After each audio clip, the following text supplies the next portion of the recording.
welcome to another session with us at Aucademy. I'm Soph Myer-Kelley. I am pale-skinned with brown hair shaved on the sides and in a ponytail on top with a dark red shirt, a gold chain, and a very plain white cream background with a doorway. Yes. And I'm joined today by René Myers. Would you mind giving us a physical description? Sure. I am 63. I am a Caucasian woman with white short hair, parted on the left and brushed over to the side. I have a black t-shirt on and a necklace, a gold necklace. I have a lot of earrings and red glasses, and I am in my bedroom. So you will see bedroom dresser and things like that behind me. Yeah. I have red glasses too, and I don't think I shared that, but we both have similar red glasses that is suiting of our familial relation.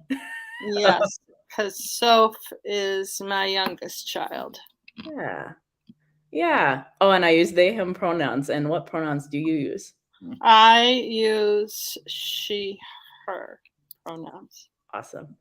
Today we are discussing generational differences between autistic people. But first, René, we always ask people coming on for the first time, who are you and what are your dedicated interests, which are sometimes referred to as special interests? Who am I? Okay, so I am lots of things. Okay, I am an activist. I am a parent and a grandparent. I'm an educator in the public school system for 33 years. I am, my dedicated interests are the Holocaust. I can't get enough information on the Holocaust into my head. And genealogy. I'm a huge keeper of family history and our family tree and ancestors. Keeper of literally thousands of family photos, which nobody else seems to want. Yes. That is a special position in the family, I think. And yeah, if you could see all of her scrapbooks, you would really know that she's not just a curator of genealogy information, but also an artist. Yeah, they are intense and fascinating interests. I think you're an intense and interesting person.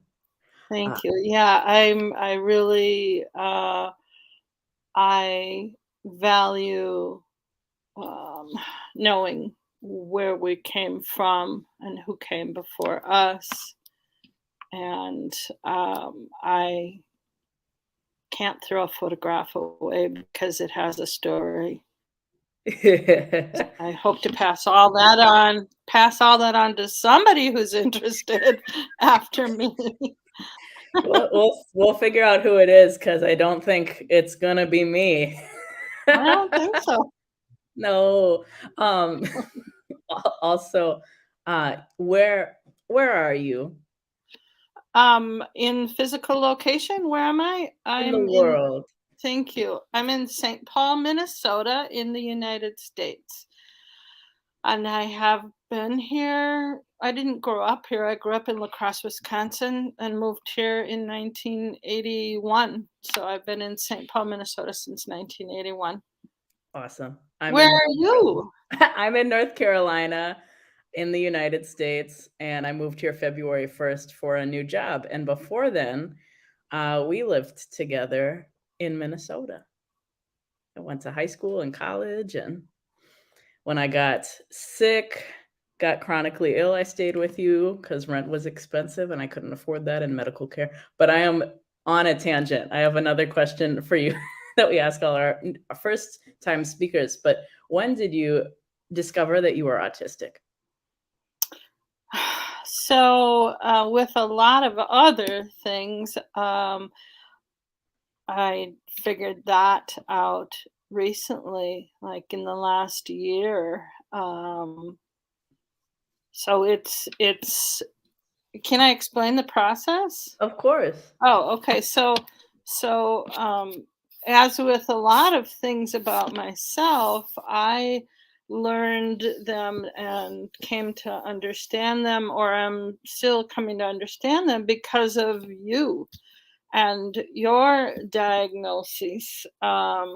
We have a lot of things in common that I don't know I would have figured out if I hadn't watched you unravel those pieces first and then recognized myself in you and what you were learning. So, as you've been discovering these things in the last few years, I've been several steps behind you and going, oh, hmm, that feels like me.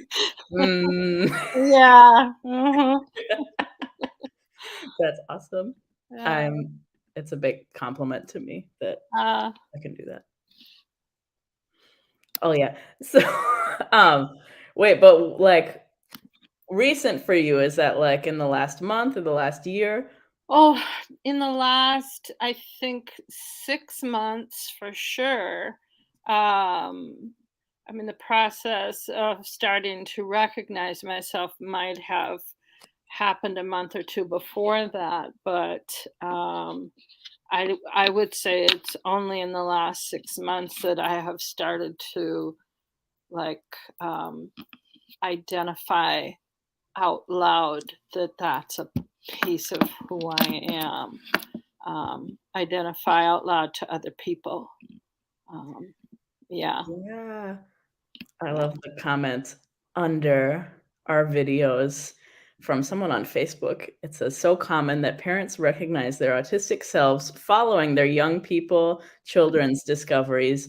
Heart." yeah, yeah. That's definitely been the case for us. With like, we both have ehlers-danlos syndrome. I didn't have the knowledge or understanding of that until you were diagnosed, and I again looked at all of your pieces and went, "That's me," and then the autism piece, "That's me," and yeah, and I don't know that I would have come to that understanding or those diagnoses, without you, so thank you. Oh, yeah, you're wel anytime. Yay, thank you for getting congratulation party emojis Ah, for our discoveries nice, together. nice. And we can throw in the queer community as well. Ah, yes, also, yes. Um, do you wanna speak to that or you want me to? I want you to speak to that. I am enjoying hearing. We've had a lot of conversations in the last year or 2 about these things, but this is a really I'm, like, gaining a lot selfishly, happily from this opportunity because I get to ask you questions that we haven't talked about, um, Yeah. and hear your Um, perspective, so I'm very happy to listen. well, I think my being diagnosed or identifying it, in certain ways so much later in my life is because of my lack of knowledge and language or words that fit with who I felt I was, or suspected something was different but didn't have the words. And for myself, I relate to most being asexual. And again, for me, that was like I didn't have that word. I didn't grow up with that word. I didn't know that that was something that was a thing. But once, you went down that path gradually yourself, and making several stops along the way. And you've always been so good about um, saying, "Well, mom, did you know blah, blah, blah, blah, blah," and then reading something. And sometimes I'd be like, oh, okay, I'm being I'm being enlightened again, and that's great. But, that was in the moment, and afterwards, I would process things, I would think about things, and I would understand things, because I suddenly had words for them that I didn't have before, and again, like, following several steps behind you, I don't remember the day that that clicked for me, but I do remember having a conversation with you at some point where I was like, "That feels like me," and for the first time I understood I'm not a straight person. Um, I but but I didn't have the understanding up until these last couple of years. I didn't have those words, so those words really helped me to identify where I fit in. Yeah.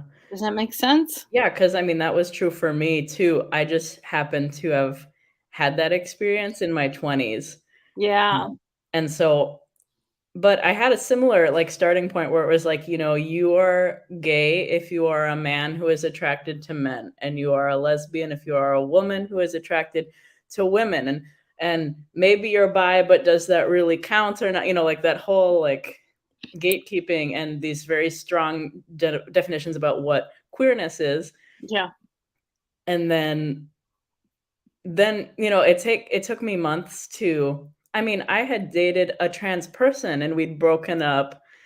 This I love this story. I love all of my coming out stories. I was, um Because there are many of them. you just keep on coming out, and I look it's last early this year, I got an ADHD diagnosis, and I think I told you I don't want any more diagnoses for a while, and then I Mhm, got more, like, a month or 2 later related to mhm, gastric stuff. It was so mhm, annoying. It's like, "Please let me stop developing myself. mhm. I need a break." But um, I was in college, and I had broken up with my non-binary partner. We had broken up, however that happened, but we were friends, which is very gay. Is to me is to be friends afterwards and to, like, still spend time together and enjoy each other's company. And we they were doing a project, like, painting people nude for some sort of gallery thing. And so I was, of course, very gay, uncomfortable being painted nude by my ex in their apartment. And we were doing that. And they were asking me questions too that was related. Like, they wanted to do some sort of interview questions to go with the painting or the drawing. And they're like, "What's your favorite ice cream? What's your favorite season?" They're like, "What's your sexual orientation?" And I told them I'm straight. And they were like, this is a No. this is a project where I am drawing queer people. This is a pro this is not a project about straight people. You are like, you dated me. I am not, like, a cisgender person. Like, I really had to get that, uh, like, talked out loud. And oh, I see a comment too. Yeah, Facebook Why says are exactly why what oh, yeah? why are we always the last to know these things?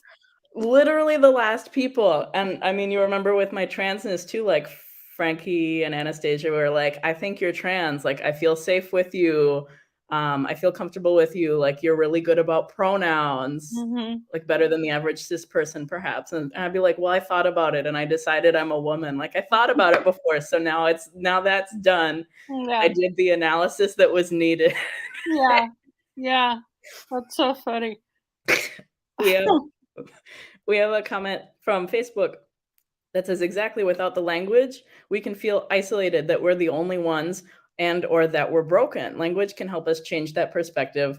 Heart. Yeah, hugely. Yeah, and I don't well, I guess I do relate to the broken part, like, specifically, and this is off script a little bit, but You don't need a script. specifically, like, in middle school was when I came like, in 6th grade was when I came to the understanding that I was not the same as my classmates, but but I did think that that was because I wasn't as intelligent as them. Um, and like I remember having a moment in 6th grade where I was so proud of myself because I got the courage to raise my hand and answer a question. I still don't remember what the question was or what the answer was, but I remember the response in the room was dead silence. And I knew that whatever I had said was not the answer they were looking for. And one of my 2 teachers responded like this, after a pause, it was,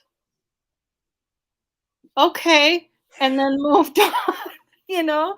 And that was a pivotal moment for me of knowing, "Okay, I got something wrong here," but I had no clue what it was. And I remember that, carrying into it's called middle school now, but it was junior high where I was at,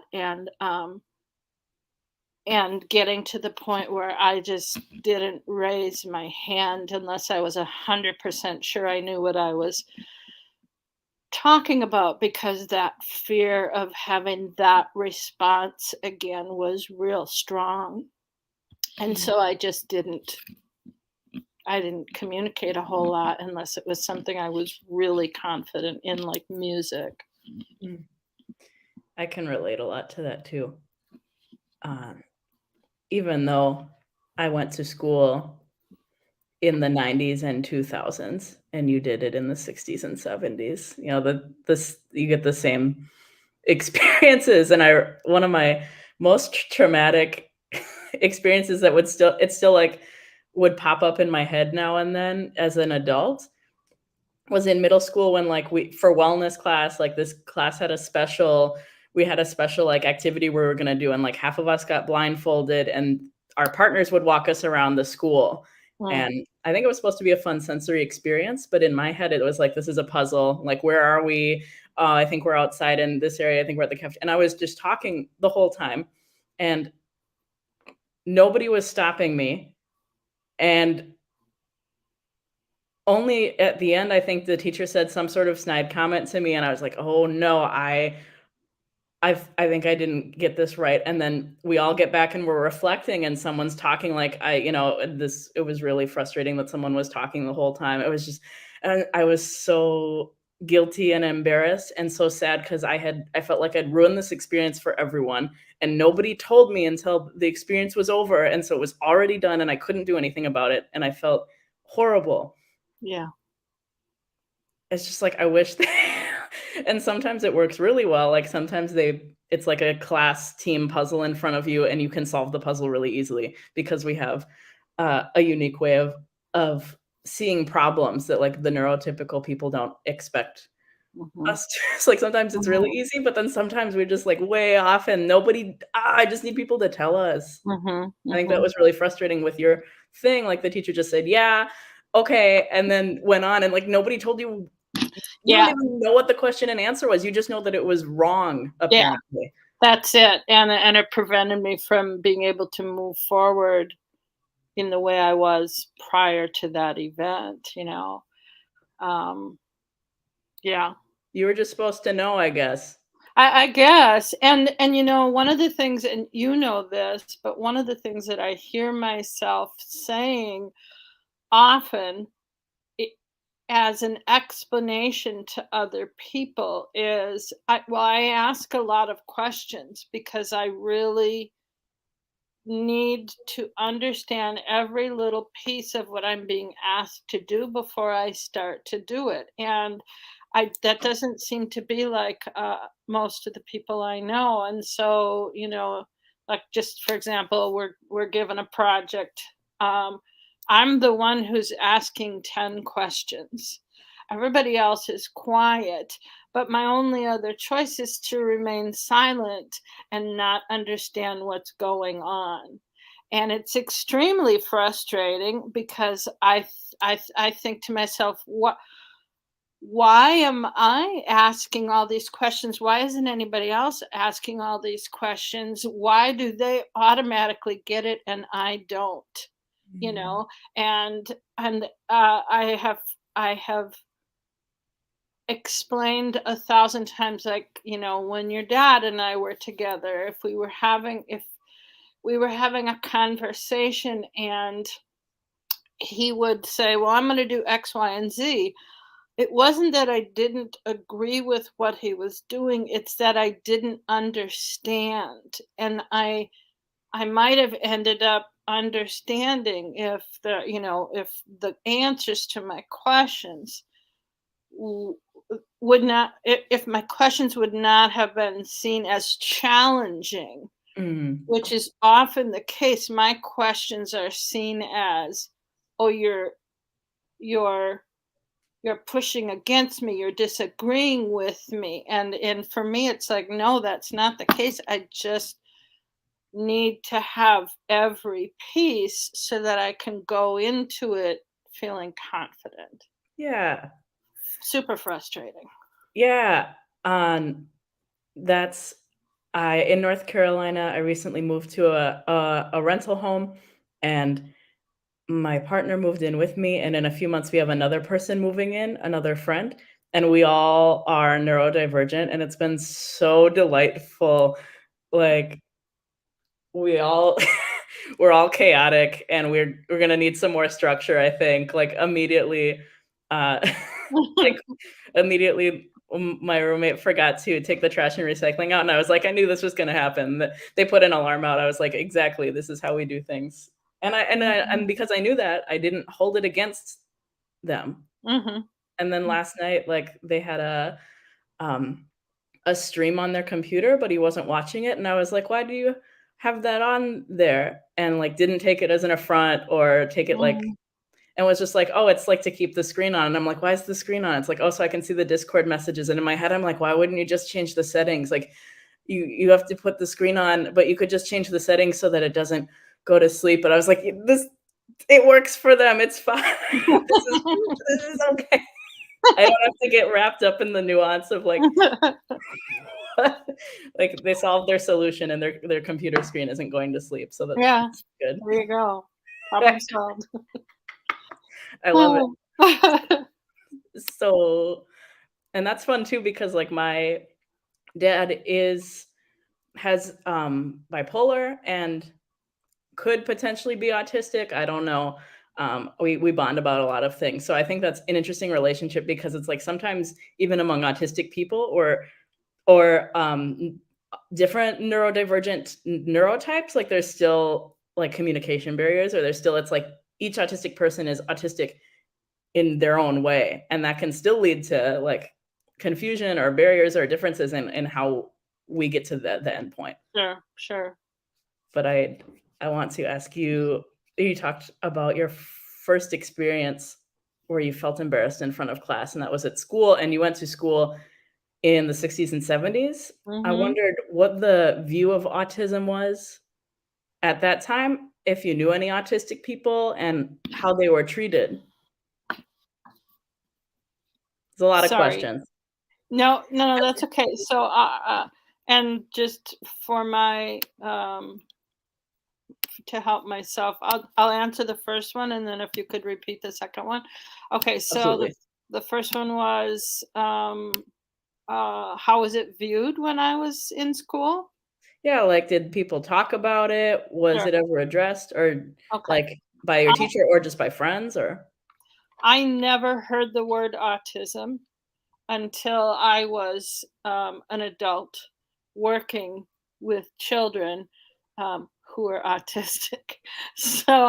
So but when I started working with children who were autistic, I suddenly started to recognize, "Oh, I've seen this before," and I remember very clearly a couple of classmates who would have easily fallen into the category of autism, under the diagnosis of autism. And one of them, as an adult, did, um, share with me that he was, but he was only diagnosed as an adult because it was not a word that was if it was known, it wasn't common in my circles. I never heard it. Um, so because I never heard it, it was never, you know, um, there were no conversations about it. It just wasn't.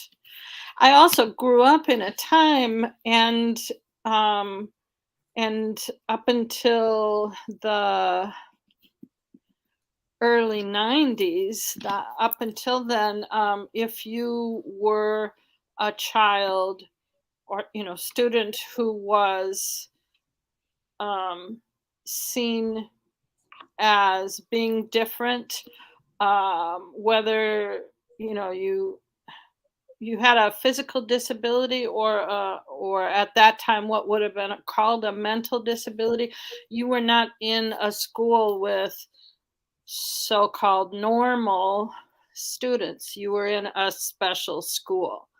And until the early 90s in education here, mainstreaming wasn't a thing. You were separated. And so if there was a child in my community who was autistic, I would never have seen them. They would not have been in my school. And what we know as having been called Asperger's in the past, those would have been the two classmates that I referred to earlier would have probably fit in under that label at that time because they were able to function in a public school setting without, a whole lot of assistance or yeah. Does that make sense? So, like, they would have been labeled that because they could be in school? Yes. Okay. But any other child would not have been in the public school system where I grew up or where I work until the 90s. So, So you didn't know what it was, but you noticed when people like that were in your classroom because you right. could tell based on I don't know. I don't know, but I just remember like the one in particular, his name was Lynn, and I remember just feeling I knew that that Lynn was not the same. He didn't learn the same. He didn't speak the same. And so that set him aside, and he was viewed or would have been viewed as an underdog. Mm. And I was always drawn to people who were underdogs. Ugh, And yeah. for the longest time, I thought, well, that's because how that I was raised, like you just be kind to everybody. But now on this end of it, I think like I probably saw myself in Lynn. Mm. Yeah, and yeah, I guess that. Yeah. So the next part of your question was, Wait, no, I wanna talk oh, more about this because you got some really good stuff out there. okay, okay, go ahead. It made me think of good things. Well, I I f I experienced school the same way that you did too, and I felt like because I could identify people who I saw as being bullied or maybe just being, like, snuffed even, like, they were still part of the group, but, like, and people were sometimes kind of down me I don't know if it's mean, but they would, like, just, like, Separate. little yeah, they would be there was very clear separation, Yeah, and like I'm gonna include you, but you're gonna be on the outskirts. yeah, or like, I'll Yeah, say something and other people will see that, like, that's maybe mean to that person, but, like, that person won't tell. Like, right. the person won't understand that. Yeah. Um, and so, because I could see that and empathetic and, like, I could understand, hey, like, what they said might have been really uncomfortable, but, like, we could do better than that. Like, what we can Mhm, we can talk about mhm, that. Like, this person shouldn't be ostracized. mhm. in the similar way, at the time I was like, okay, so I'm not those things because I can perceive that. I can see these social cues that these other people aren't seeing. And so like I am just a hypersensitive, hypersensitive, or what's that called? Highly sensitive person, Yeah. empath, Empath. Yeah. just a really wise old soul who Yes. knows how to connect people together. Mhm. Mhm. So, uh, Yes. it was, yeah, it wasn't until later until I'm like, "Oh, that's also because me." Al Also me. Okay, so but the other parts of that question was, like, if you knew any autistic people. You already said if you knew any autistic people and how they were treated, so I'm Yeah. actually just gonna move on to if you Okay. knew or looking back now, if there were any autistic role models that were there when you were a kid, and if not, who do you remember first seeing as positive autistic representation? I I mean, my initial response is I can't think of any positive autistic role models because there weren't autistic role models. I mean that while TV I think is still getting it wrong, there are people on TV or in media who are being um, who are being portrayed as autistic, Mm. and that wasn't even a thing when I was growing up. There was nothing, so no role models at all. Mm. So who do I remember as first seeing as a positive autistic representative? And if you can't Wow. remember someone, that's fine because that Yeah. says a lot too, doesn't Yeah. it? Yeah. I don't know. That's a shame. I don't know that I have. Yeah. I mean, someone would have to say to me, watch this show because this is a positive Mm. representation. Yeah.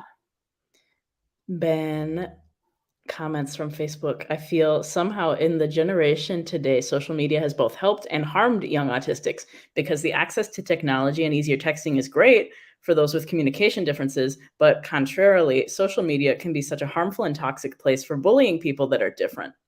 Big time. Yeah, absolutely. I okay, so texting has saved me and hurt me. Um, Texting is my preferred method of communication because I do not like talking on the phone. I had because I'm an educator, we had to go into distance learning, which involved, Zoom and Teams and all of those, like we're doing you and I now, and I always have to talk myself up for it, and um, because I don't like it. I don't like missing the full body cues. I don't like, in texting, I don't like that. Well, it's a trade-off for me. Like the trade-off is I can sit here with my phone and not have to see you, but the downside of it is I can't see you, so I can't see your facial expressions or your body language, and so same thing for like this. I would prefer to turn my camera off if I'm in a group meeting because it's too much for me to be sitting there like this looking at 30, 50 other people looking back at me like this, and we're all really just kind of performing because we want to look right for our boss or whatever meeting we're in, but that means I miss all of those things. Yes, communication is hard. And then social media, forget it. Like I will use Instagram, but I will not go on Facebook anymore. um Forget it because it's too difficult for someone like me. I miss too much and I feel too much, so I Mm. just don't do it. Yeah, you helped me just realize right now that I tried really hard for a while to get involved in subreddits on Reddit and like post things and like, oh, this is, people are really going to relate to this and they're going to upvote this a lot. And then like just seeing them just like totally tank, Yeah. like usually just no response, which was even worse, I felt like, than maybe negative responses. And then such specific rules about each subreddit, you'd think that I would do well with that, but like I would post something and it'd be immediately like, hey, this is, you got to change this, or this isn't okay, or you have to do this application before you can post, and like Mm. way too much. I just want to like talk about sushi and like show the first sushi that I made, and like see what people think and if they have I'm tips. gonna get that on a T-shirt for you. It's gonna say, "I just want to talk about sushi." That's correct. That is absolutely correct. Japan has been a dedicated interest of mine since I was, like, 4, and that explains a lot, doesn't it? Mhm, Used mhm. used to I remember you telling people, like, "Oh, yeah, well, like, they just got into Japan, and we don't really know why, like, we don't know Yeah, what caused it." yeah. None of us had ever been there. It was, similar for me in the Holocaust. Like, I didn't know until 50 I was Jewish, so why was I so dead fast, fascinated with the Holocaust? Same with you in Japan. It's like, well, we haven't been there. We don't know anybody who's been there. I don't think we've read any books about, like, what is this fascination? Yeah. Uh, Aucademy comments that they have an info dump vault, which I believe is a Facebook group specifically to info dump. Uh So Oh, that's the only reason I have a Facebook, and I don't tell people I have a Facebook, but I have a Facebook and I'm friends with like 3 Aucademy people and I'm in the Aucademy groups, and I haven't even posted, but like just knowing that that's there, yeah, it's very clear how to engage.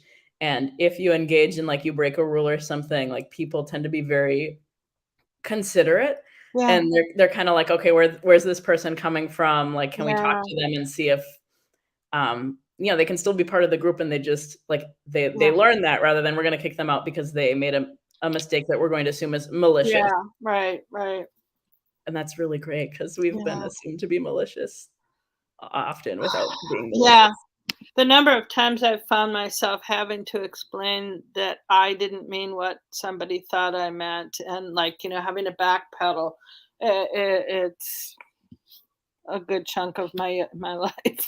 Yeah, I mean, being too direct is why we don't talk to most of our blood family anymore. Right, right, because we say what we mean instead of Ugh, I hate hiding. looking at a text or an email and being like, "Okay, what did they mean? Like, Yeah, what's the subtext? Like, yeah. they're being nice here, are they like" yeah, ugh, so much. Yep, yep, and is this sarcasm or is this humor? I Um, don't know. yeah, yeah. Seems like sushi tofu parcels, says Anushka on Facebook. I don't even what's this?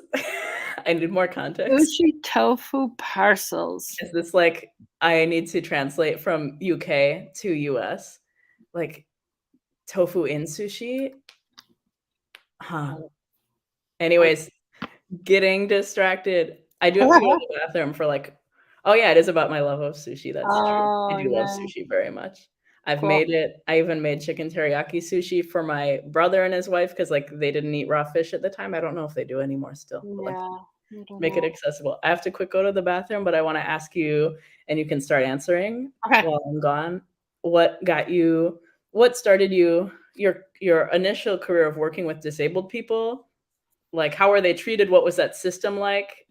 What did you think of them? What was your relationship to them? And I can repeat all those questions again if you just wanna cover the first one, like how you got No, I see it in our Google Doc, we so have a Google Doc with that we made together in preparation for that. that's how we Okay, roll. I'll be right back. Alright. So I got into working with disabled people straight out of high school, while I was going to college. I worked at a facility in my hometown, a residential place in my hometown that was really pretty progressive for the time. This would have been like the late 70s. they had progressed from an institutional facility to a more home-like facility, and so it was a one-level building, but it was broken up into 4 homes, and all of the residents were children with varying diagnosis, and did not no longer lived with their families for whatever reason, and the homes were specific to, categories of disabilities. So there was one of the homes was all the residents were in wheelchairs, and one of the homes was residents who had children who had like aggressive behavior situations, and the one that I worked in, guess. No. Really? Yeah. Really? Ah. Yes, was, children with autism, varying levels of degrees of, like, of autism, and I knew nothing, and so I really was, like, crash coursed into what is that like, and, so I experienced, all kinds of things about, like, how the different ways to communicate with someone who is autistic. Um, how to approach different children because some were more aggressive than others, and you needed to be very thoughtful about how you did that. And so, yeah, that was my baptism into working with children and students who had disabilities, and I continued to do that the entire time I lived then in La Crosse until I moved here to St. Paul, where I went straight into um, another residential facility, not nearly as nice as the one that I had worked at in La Crosse, and the it was a large, last of its kind institution for adult men with a variety of disabilities, and a lot of them had never lived outside of an institutional setting. And so I saw, I honestly, like, we had men there who um, were intellectually um, functioning like you and I, but had been um, had behavior issues as children, and their parents could legally put them into institutions, and that was it. As adults, they didn't know anything else, so they did not want to live outside of their residential setting because that was safe for them. But we also saw, um, adults with mental illness, adults with um, autism, adults with physical disabilities, with um, varying levels of what at that time was called mental retardation. We don't use that term anymore, but yeah. So I worked as a counselor and a kind of all around. What do you need? I'll help you get that kind of a person. And from there, I went on to work in a group home where I was a house parent to 8 students, 8, yeah, teenagers who were going to school in the community but living in our home with dual diagnosis. And we did have some students who were uh, autistic. They all had behavioral issues, but they all each had at least one additional diagnosis. Um, Okay. What else did you ask me about that, Soph? That's so brutal. I'm just, like, Yeah. processing all of that still. I asked, like, how they were treated, what you thought about them, what your relationships with them were like? Um, so in the first facility that I worked in, the students, the residents, the children, in the 4 different houses were all treated very respectfully. We loved them. This We were their family, and this was their home. And fortunately, the people own the facility and um, who owned the facility and operated the facility were very insistent, that we follow all of the necessary guidelines and that there was no abuse or anything, maltreatment going on. In the institution with the adult men, I can't say that that was the same situation. This was the early '80s, and in the United States, institutions of that size, like we had 160 men in one building.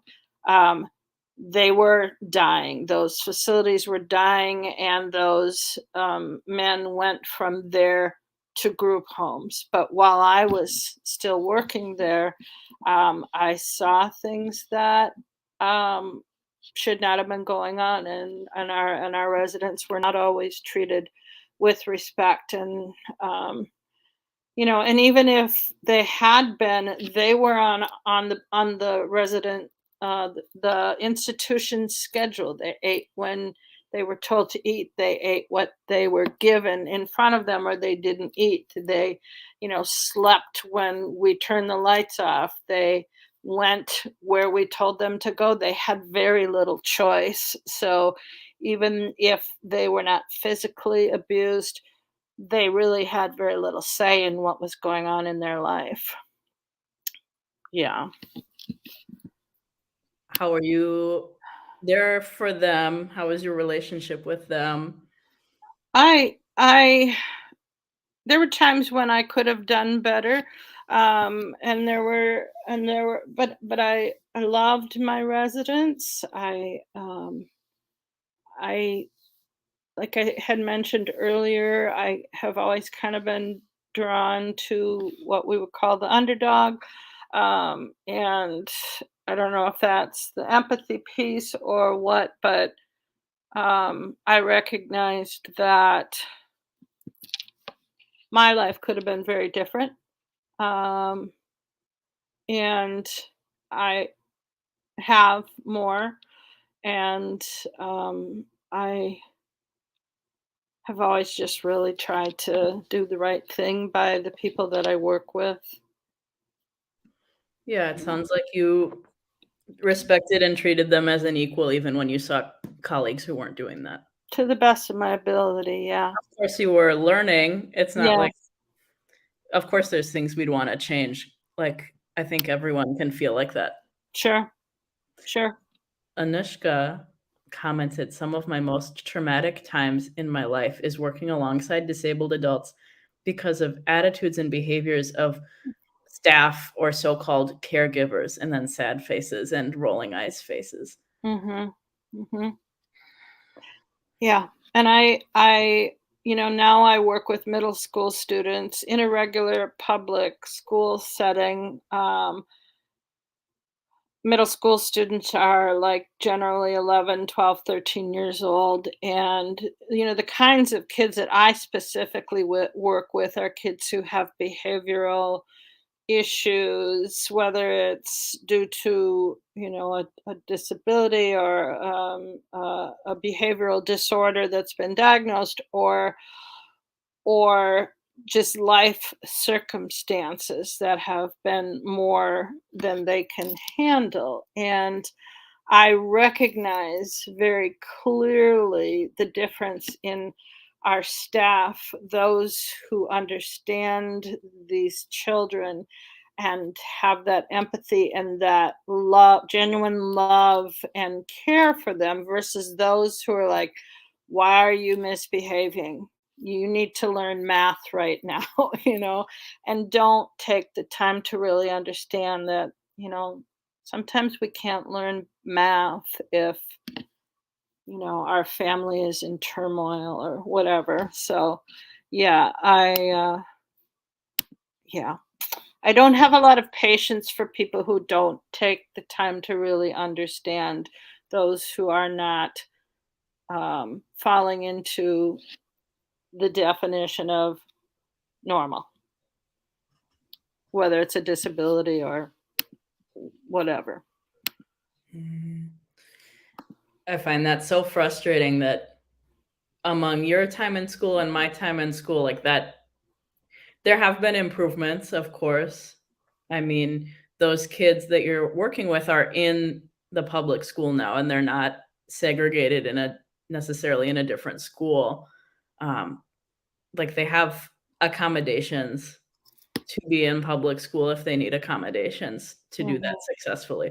But mhm. there's still people who don't understand and who are in positions of power over these kids and who can really take advantage of that to kind of bully them and bring them to your office and say they're misbehaving again because they have, like, malicious intent or they wanna disrupt the class. Yeah, yeah.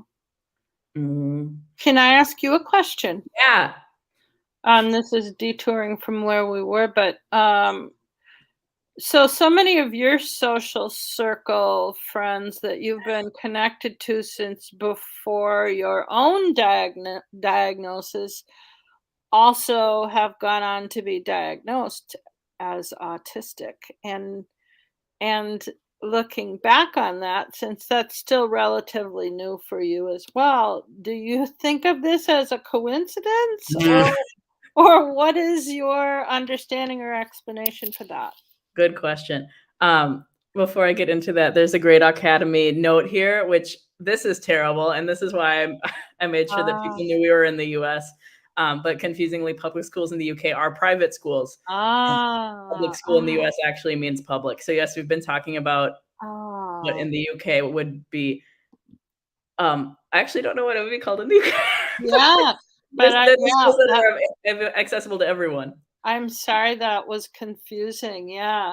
Public school here is anybody can go, you don't have to pay. Um, in theory, you're getting the same education at whatever school you go to, but private school, you pay, and there is a clear difference in the quality of education that you get. So, I'm It's sorry for that confusion. Yeah, it's a bad difference here. It Yeah, probably is also in the UK. Um, yeah.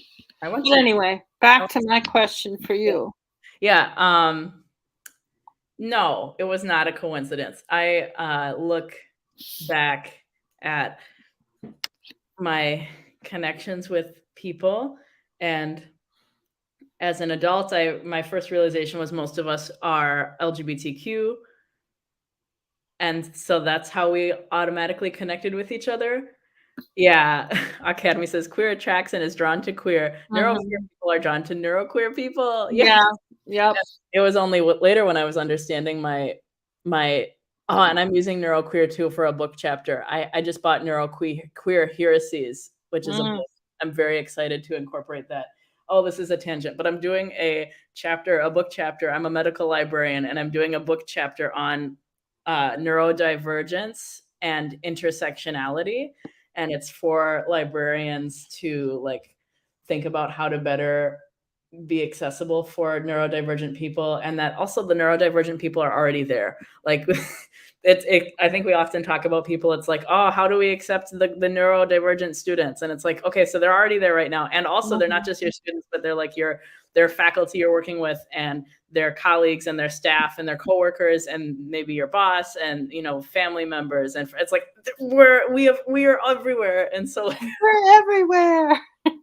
figure that out. I hope it's gonna be a good chapter, but we also talk about, media, which will be fun, like representation, and Yeah. a question came up in my head that I wanna ask you about later about Okay. that. But right now, yeah, everyone like, we just got each other and we were able to hang out and, like, unmask, and I think in middle school and high school, that felt like we just were able to be ourselves and be weird. Mhm.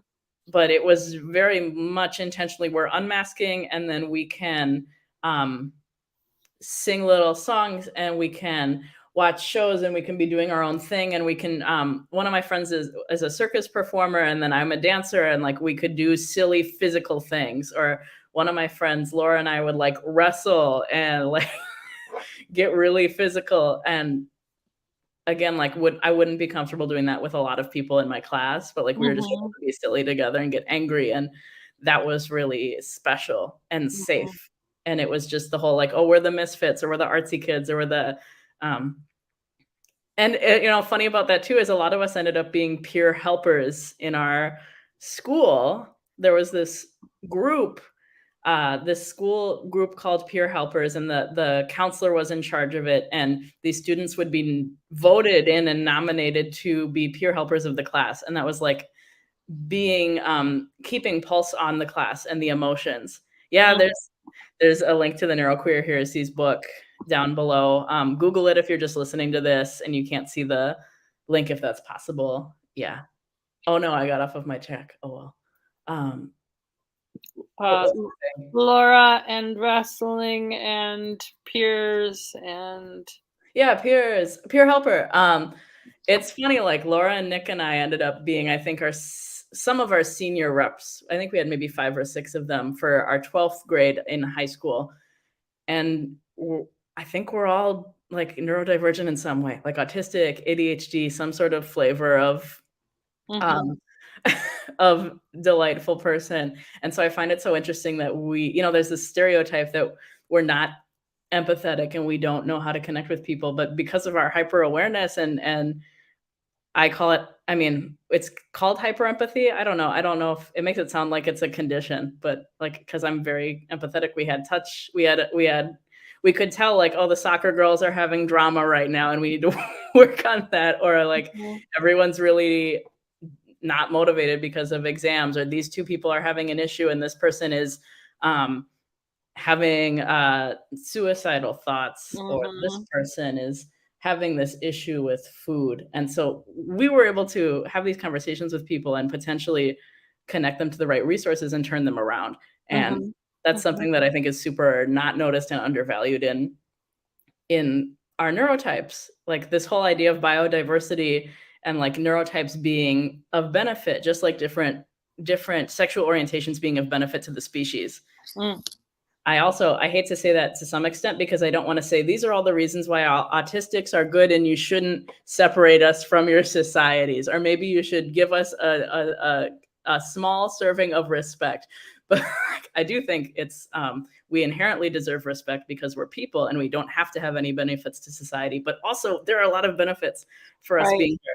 And one of those benefits in school was we were all pals and we all had a really good understanding of what was happening emotionally with people and how we could be of help, and who needed some extra support. Mhm. Mhm.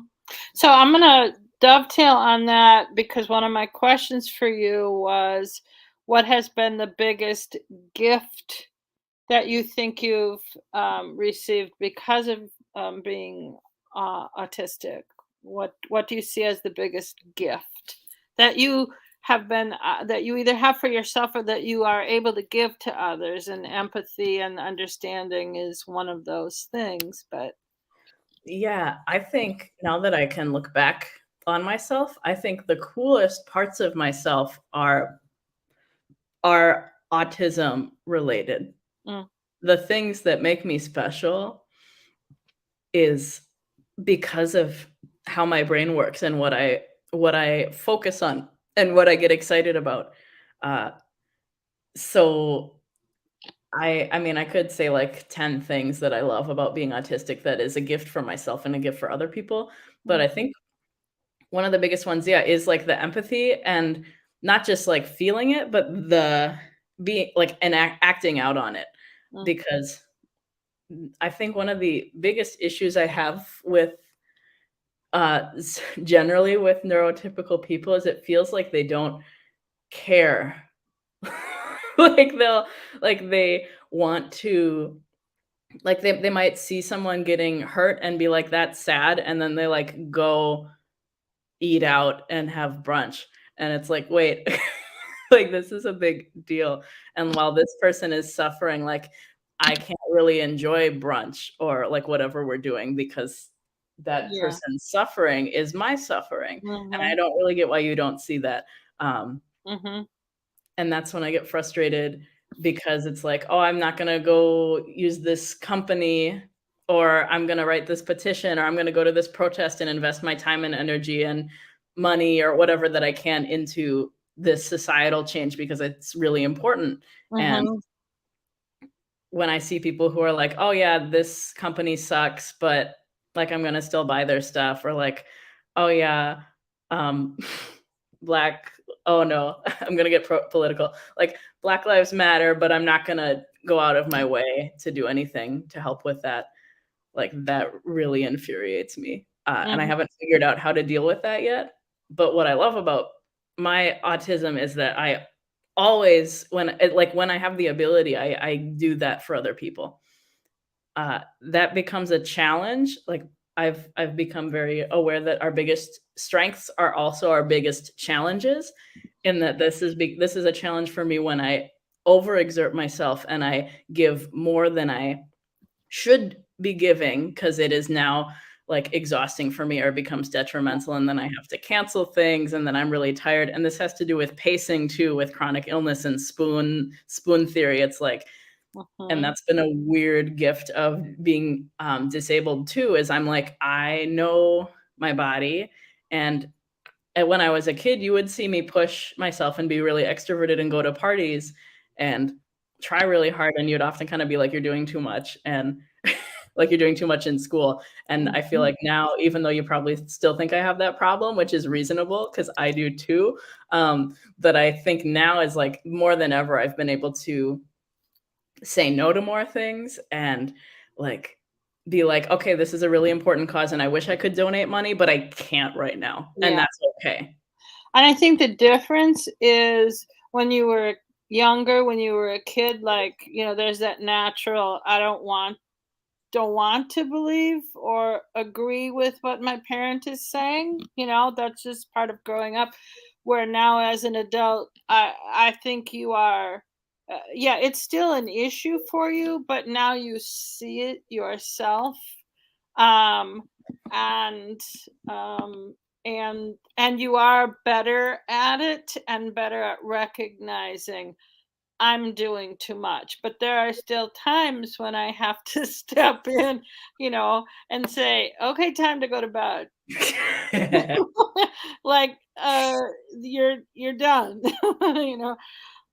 Your nickname, you remember when you were a kid, was, Save the World Sophia, Mhm. and I apologize for using your old name, but Save the World Soph. You would see an issue and you wanted to go fix it, and that's who we are. We see a situation or a problem, and to us, things are not complete until we've addressed that. We cannot sit and leave it for somebody else. Like, who else is gonna do it? Right.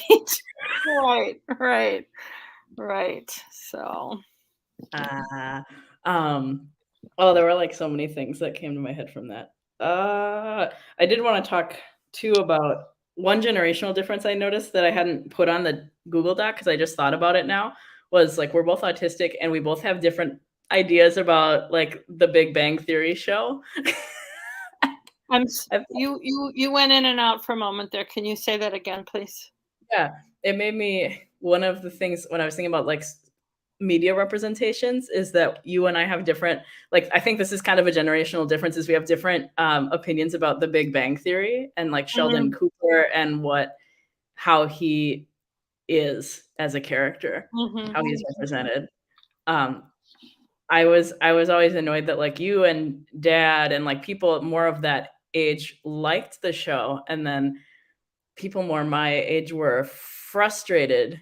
For people who don't know the show, like, Sheldon Cooper is this very autistic coded character or, like, definitely some sort of neurodivergent flavor, but it's never explicitly said what it is, and it's often, like, part of the comedic, jokes in the show, and some people find it really funny, and some people think it's very, very offensive, and it's like, what is happening? Like, I'd love to hear, like, do you like the show now that you have these understandings? Does it change anything, or do you? Oh, it absolutely changes everything. It's the same as like, um, there's some medical show out too where I don't even know the name of it because I haven't watched it, but there's a young doctor who is um, autistic, and I don't know enough to know if that person is uh, portrayed by an yes, the good doctor I see popped up. If that person is portrayed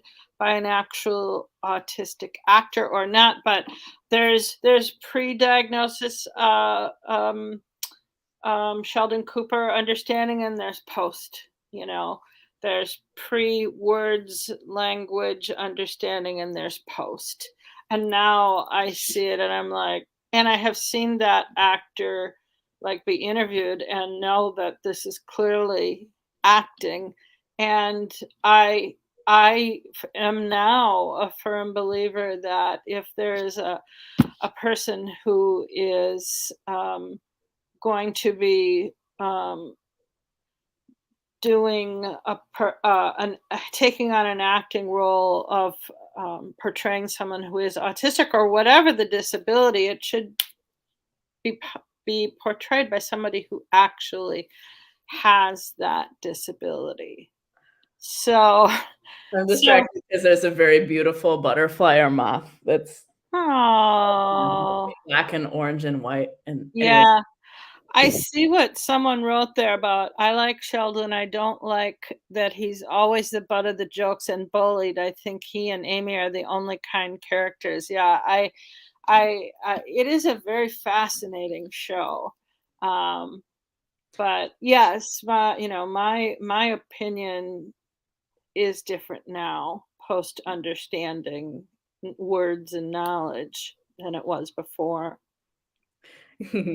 So Bobby Bobby says, "Give me Hannah Gadsby on Netflix any day." I love Hannah Gadsby, and to our audience, if you have not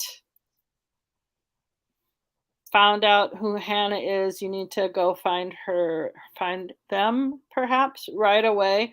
I don't understand Um, pronouns, unfortunately, yeah. yeah, I don't know either, but Hannah is a stand-up comedian who I think was a stand-up comedian before they were officially diagnosed, and then continued their career and has made um, uh, being autistic sometimes part of their comedy, but very open about it and hilarious. They're hilarious, so That's a I'll good. watch them. Yeah. Yeah. It's fun this I haven't talked to you about, The Big Bang Theory in a Mm, long time, so when I last talked to you about it, you had a different opinion, so it's really interesting to hear your mhm, change, mhm, and I agree with you.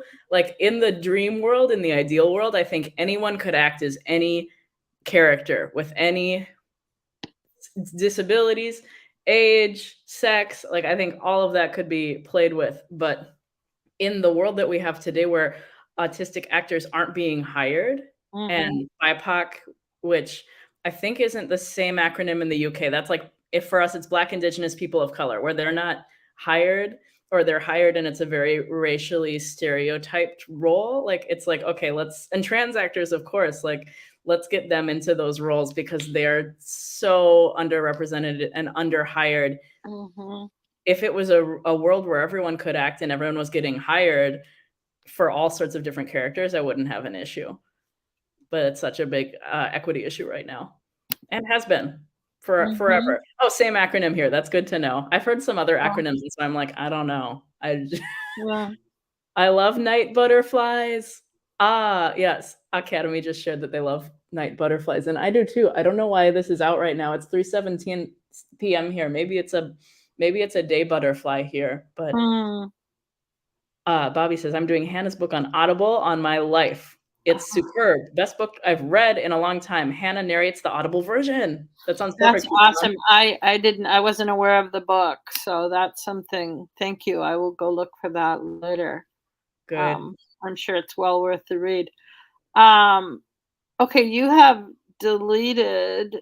You answered all your questions. Yeah, yeah, but I had my There you go. my last question was a two-parter.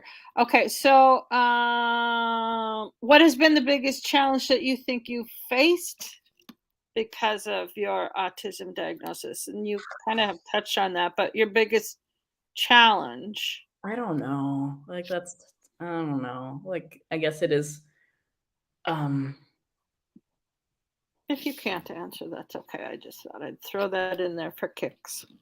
I think it's, like, integrating my autistic identity now Mm, is the challenge because I very much see it as a benefit that we weren't diagnosed or, like, self-diagnosed, whatever flavor of diagnosis, until we were adults. Like, we got to avoid all the explicit trauma of being autistic in a school system and being autistic in a family and being like all that, being autistic in public. And like we were those things. And so we had our different trauma of like masking and not knowing what was wrong and finding different identity labels to explain that. Uh, so the hard thing, thank you, Ben.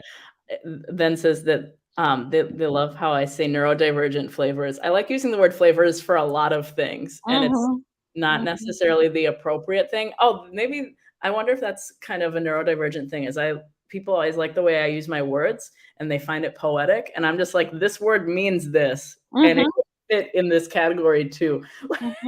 And They it's a better way of saying, um, I don't know, like, instead of saying different levels of the yeah, autism like high functioning, spectrum. low functioning, like Yeah, right. It's like, I'm a different flavor. I'm not a better flavor, I'm not a worse flavor, I'm just a flavor. yeah, it's like this. It gives you kind of like ice cream, Yeah. fruity flavors vibes, or Yeah, like I've seen autism like in terms of like space and celestial and like yeah, it's I think that's so yeah. beautiful. Oh, Um, were you finished oh my gosh, answering? am I finished? Other and Um, if you are, I wanna add on to that. Let me think for 1 second. Okay. Oh yeah, just to summarize, the challenges is now integrating that diagnosis and having masked my whole life. So I don't know if that's even really it's not like caused by autism, it's caused by the society that we're in, but like trying to integrate that and still masking in front of people and still like Yeah. having to say, am I doing autism too much? As in like, am I acting? Or like there's just so much Yeah, to unpack. So that's like my biggest challenge right. with autism. 'Cause I'm you're using the Northern Autism saying that, they're using flavors instead of traits now I to love des it, yeah, love it. I like that a lot. You've started something. I'm so glad. Yeah, I'm trademarking that. You how dare Flavors, you? TM. Yes! Okay, I'll let you do you have a follow-up something. Oh, no, my follow-up was just to answer that question for myself too, Yeah, in terms of okay, I'd love to hear. chal challenges, I think definitely incorporating it at my age is, I'm it's it I don't how can I say this? It's different because I have only had a, a set of words to use up until this point, and to now have, at 63, a whole new set of language and understanding, definitely incorporating that into who I am is challenging, and how I present myself to others, or explain myself to others, or identify myself to others. Some of that is a choice and some of it isn't. Like, I will choose who. It's funny, the people who I will identify myself as autistic to are other people that I think are autistic, and I'm putting myself out there hoping and trusting that I've got someone who understands, and taking that leap. But I would say, like, one of the kind of a challenge, but also kind of a regret maybe, is at this stage in my life, 63 years looking back, I wonder what my life would have been like if I had known, if I had those words and that language, and maybe those supports in place to not have to be that kid in 6th grade who chose to not speak so much moving forward, because have I didn't have what I needed to help me with that. But, I also believe like, well, that's in the past. I can't go back and change that. So I just keep moving forward. But that is something I I wonder about. How would my life have been different if I had known much younger? Yeah. It's so easy for me to think about that differently because, like, I didn't live it, and so I'm not grieving that part. Yeah. I see you now, like, being who you are, like, being who you want to be. I'm really Yeah. proud of you, and I really like the person that you are. But I guess when I do think about you when I was a younger kid, how different you were. Um, Yeah. you were sadder for Yeah. Yep. and I yeah, felt so misunderstood. you really were. And I would go back and forth between that what is wrong with me side to the why don't people understand who I am side. But in either case, I was always not where I thought I was supposed to be. So Aucademy says we are so cute. that's so sweet. Thank you. Thank you. Can I ask you another question? No, yes, you can. Wow. Never mind. Okay. Okay. Okay. And this is about you and I have had a lot of conversations about how friendships have been difficult for me throughout my life and how that continues. Um, that I'm very, very, very careful who I use the word friend with. Like I don't take that casually. You have to earn that place with me. Um, is that uh, okay? So to me, it's never been like I need more, but instead, I want quality. Yeah, yeah, yeah. Um, and those people that fall under that heading, a friend for me, are people who understand me and accept me as who I am, Mm. which has been real hard for me to find throughout my life. Do you see that as an autistic trait, or do you relate to that on any level? Um, or is that just I'm messed up? No, yeah, no. Okay, I'm processing that. Okay, okay. First, I wanted to share how interesting it was. I found this to be a notable generational difference, what you just said about how you come out to specific people Mhm, with "I'm autistic," and mhm, part of that, I think, is because you don't want them to not believe you or to, like, ask, "Well, how do you know?" Or, like, "Who diagnosed you?" Or, like, mhm, mhm. "You I don't appear autistic to me," like, all those microaggressions, and Yeah, then I 'cause tell you them, are my only family member that I am out to. "Oh, yeah, maybe you wanna send this to a family member or 2." I don't know, that could be they people probably don't wanna commit the time to watching it. Oh, cute. I got distracted with a great comment. Kelly says, "Aw," and black hearts and, I don't remember the word of this face, like the pouting smiley emoji kind of. Aw. Just got wholesome fast. Love and spoons to you all. I relate to this reflection, and also, gosh, you are valid as F. This is ASAP. this is why I so appreciate having autistic community. I felt so out of place before I did. Oh, that's really sweet. Yeah. That's sweet. That makes Yeah. me feel good. Thank you, Kelly. I think this is similar to like disclosing that you have anxiety or depression or any of those sorts of things, like mental health things, is I feel like the 60s, the 40, anyone who's like above 40 can have a harder time sharing those things because of all the stigma that y'all dealt with. Yeah. And we Stigma still and do. shame and Mhm. segregation and what is wrong with you mentality. Yeah.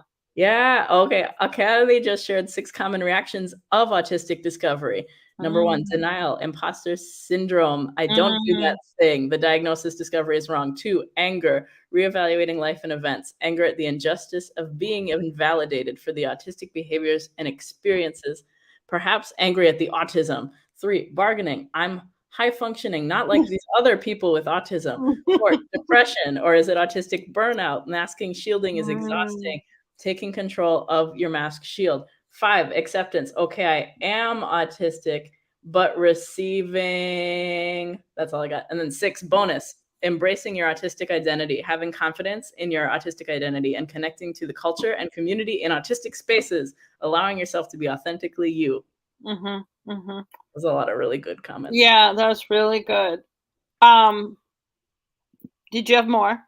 I do, because I didn't even answer your question. Okay, okay. But your question was about friendships. Yeah. Um, I think generationally, I think I was lucky in that it was easy to find my people and we were able to be weirder. And then the benefits of social media, like we see so many people talking about their experiences and Yeah. taking advantage of their labels. That sounds like a malicious thing again, but it's not. It's like taking advantage, like these are my labels, and it's very empowering. And I'm going to share Right. them, and then maybe other people on the internet will see that and relate to that. Um, so my ability to find friends, and this was I was actually, I think, the most worried when I came out as having all these chronic pain Mhm. and having Ehlers-Danlos syndrome. I think that was I was most concerned about losing friends because I've heard that that just weeds out people. You Yeah. know, maybe you're a person who used to go drinking all the time and go out dancing and go bike riding and exercise and, hang out for like days together, and now with chronic pain and fatigue, like those things aren't possible, and I wondered if I would lose friends because they were only situationally my friend because of the things we did together, like the lifestyles that we shared. uh, and I'm very grateful that I chose good friends, um, Mhm. and they chose me, and we they they just went A plus in supporting me, whether that was like sometimes sending $5, Mm, like, "Hey, have a coffee." Sometimes people gave 50 or 100 or 200, like, because they knew I was spending so much on medical stuff, sure. and to just knowing how to hang out with me and asking, like, "Oh, you came out as autistic, like, how can I support you?" Or, like, "Is there anything I should do differently since we're Mhm. friends that will make you more comfortable?" Like, they just came out, Mhm. and And so as a result of coming out for you, they came out for me. Your friends came out for me when I had whatever 5 or 6 surgeries last year. Yeah. Wow. I love my people, and I'm honestly very disappointed and sad that you don't have friends like that who stick up for you and support you. And I've been very happy that my friends are often your friends, and I love Yeah, sharing my people with you yeah. and that they become your people. You know, and I think that is a lot because again of my age versus your age. I come from a generation where you don't talk about things that make you different. You don't talk about things that separate you. There's stigma and shame attached to a lot of my labels, or and we have a lot of those labels and those diagnoses in common, um, that people don't know about, or they come to the understanding that there's something wrong or weird about you. And so I also think that's why, like, the friendship thing is so much more of an issue for me, because I don't trust a lot of people, because I don't have the energy to put into explaining and rationalizing why I'm a a good person, why I'm worth knowing. Mm, And so my bar is set really, really high, but I don't apologize for that, because there isn't anything about who I am that is shameful. But my generation and me in particular, I think have had to work so much harder because you and your friends talk about everything. You and I talk about everything, but me and my friends don't talk about everything. Yeah, we just need to get you some different or or I don't know what. Um, it I has hear been you. a joy to see you kind of adopt some of my friends who really need parental figures. Yes, And you yeah, have the love to give, and you need connection. yeah, the age isn't important, to me. My most recent closest friend is significantly younger than I am. Like my age, maybe, yeah. Yeah, yeah. Anyway. Okay. Um, Other things too. I wanted to quick throw in some of our love of autistic characters who are either, like, canonically autistic or who we've decided collectively are autistic, Yeah. and I think our favorite shared character is probably Zuko from Avatar: Oh, The Last I Airbender. love Zuko. Yeah. I love him so much. Yeah, I think so. I look Yeah. forward to seeing more autistic characters that are canonically autistic. Like, I love She-Ra 'cause Entrapta is autistic. Mm. Like, everyone is on the same page, it's explicit, it's Mhm, documented, mhm, um, mhm, and I've heard, like, of course, her representation is not perfect because, like, there's no such thing, but mhm, mhm. that's been really powerful for people my age and younger, and that's why I wanna show you sometimes these shows, even though they're, like Yeah. they might Well, be and that's why it's so important to be able to see yourself represented in other places, and again, that's I think, we're talking a lot of generational differences here. You have had so much more placed in front of you than I ever did, I and so you see yourself and will say, "Mom, you should watch this show," or "You should follow this person because they're autistic," or "You should follow this person because they have ehlers-danlos like you do, like I do." There was none of that representation when I was growing up. None of it. Mm, So, you know. I'm glad that you can come with me on the adventure. Yeah, I am too. The when Aucademy shared those 6 stages of, like, accepting being Mhm. autistic, that's related to one question too, which I thought would be really helpful to talk about generationally, like, for people anyways, I'll get out of my little word cloud. Word soup. What did you initially think when I told you I thought I was autistic? Okay. And I was, like, what, I don't know, 26? Yeah, you were it's like in the last year, right? Yeah, probably in the Yeah. last year or 2. Okay, don't be a hater. No, be this is a space you can be brave, and I won't hate on you. No, I know. We're always honest with each other and you know who I am. But it was one of those things where it really caused me to pause and go, are you sure? you know, because I had never put that frame around you.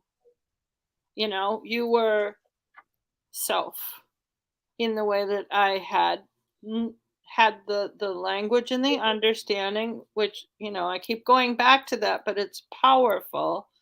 I had never stopped to think of you with that frame or seeing you through that lens and so it was a mental adjustment for me to educate myself and then start looking at you through that lens. Do I see this? Do I see that? Does that make sense?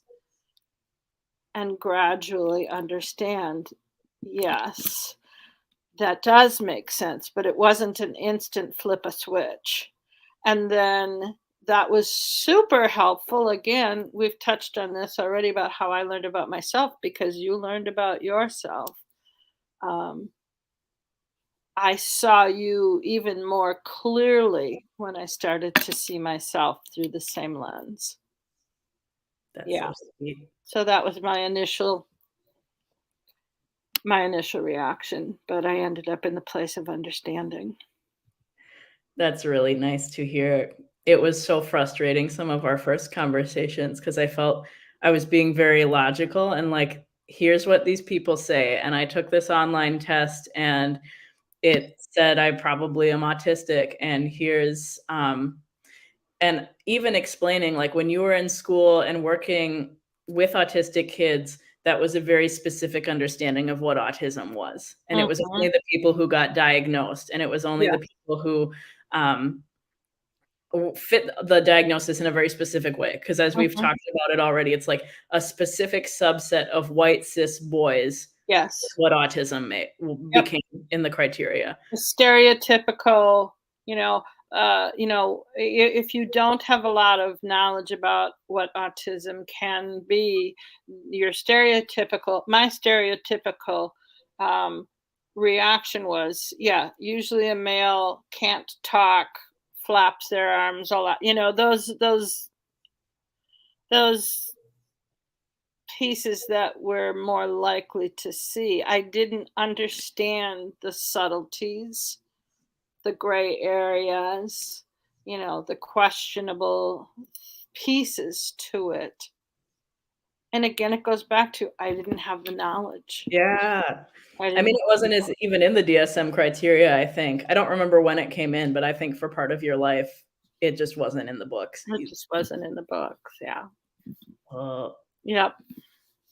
that makes yeah. It was tough at first, but Yeah. Yeah. And yeah. do you do I'm you have sorry. I thank you. We can have this conversation now, and that's super powerful. Yeah. Yeah. I hope it's healing for the viewers too, who some of whom may not ever be able to have this kind of conversation with a family member or loved one. Yeah. We see you. We know what's Yeah. Yep. Yep. now. Do you? I was one. Oh, cool comment. The generational perspective. This is from Kelly. The generational perspective is really, really interesting and true in so many ways. Like that "don't talk about it" thing. Yeah. Mhm. Yep. I mean, Soph, our family history has a lot of skeletons just rattling at the doors. And that was nope, we don't talk about this one who drinks, we don't talk about that one who's depressed, we don't talk about that one who's, whatever, who's gay, we don't talk about it. And because you don't talk about things, you don't have the knowledge and the understanding. And And and so the message you get is, "That's bad. Don't be like that." mm, Yeah. and we don't talk about Bruno. We don't talk about Bruno. Ah. Sing with me, Whoa, audience. we might copyright the video. Oh, sorry, sorry. I'm sure that little amount was just fine. Yes, the same. Oh, that's I love Oh. that. Oh, that's another, like, to me, an autistic character, big time. We don't have to go too Sing deep into that if we don't want to, but, like, the that singing? Bruno. Oh, Bruno. Oh, yeah, Bruno. Okay. Yeah. Anyways, I I I have so many things. I do have a question, which is, do you have advice for people who see family members who could benefit from learning about and recognizing autism in themselves, but, like, that's a really hard conversation to breach? That is a super hard conversation to breach because without naming names, but you'll know who I'm talking about, we have a family member who I'm very sure is, and, That's um, but have never heard the family members talk about that. And so I don't know what their level of comfortability is, and I'm really concerned about bring it up and have them be, and have their reaction be a pushback reaction.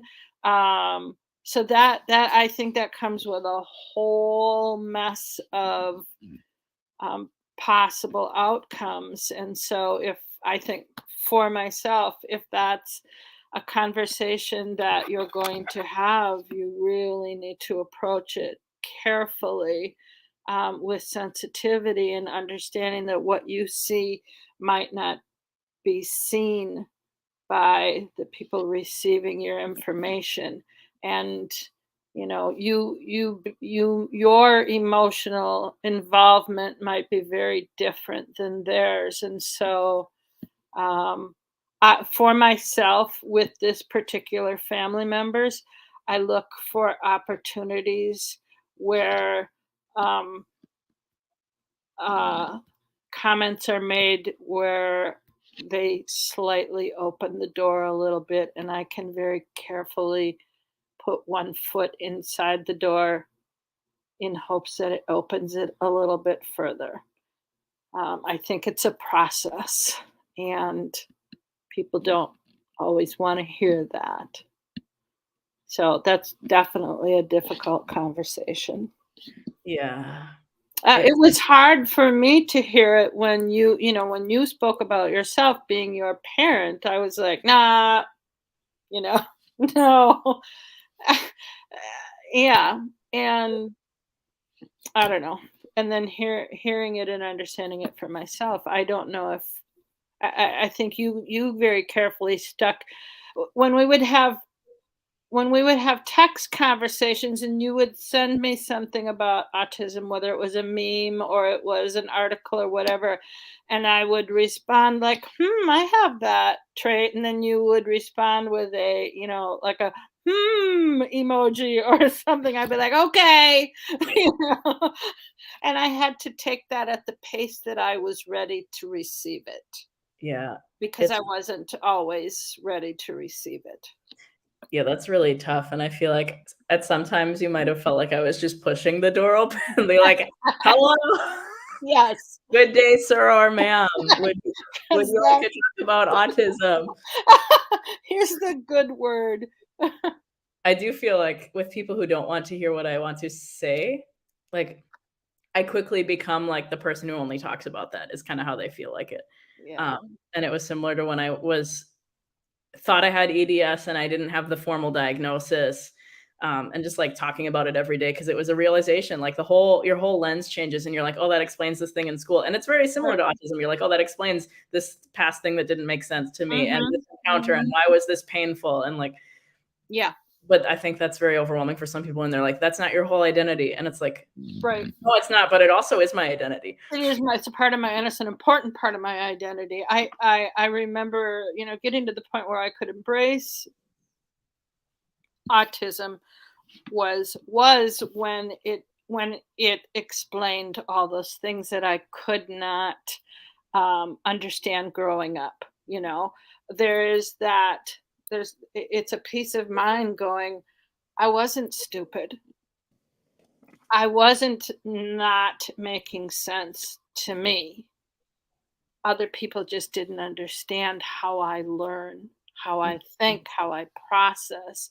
They didn't understand like I didn't understand, anything. So I can't fault them, you know.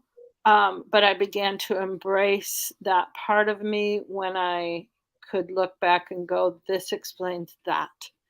This Yes. explains that. Mm, That's why I am the way I am, and I'm not broken. mm. Yeah. Mm, that's the one of my biggest takeaways and the things that I really want to become common knowledge.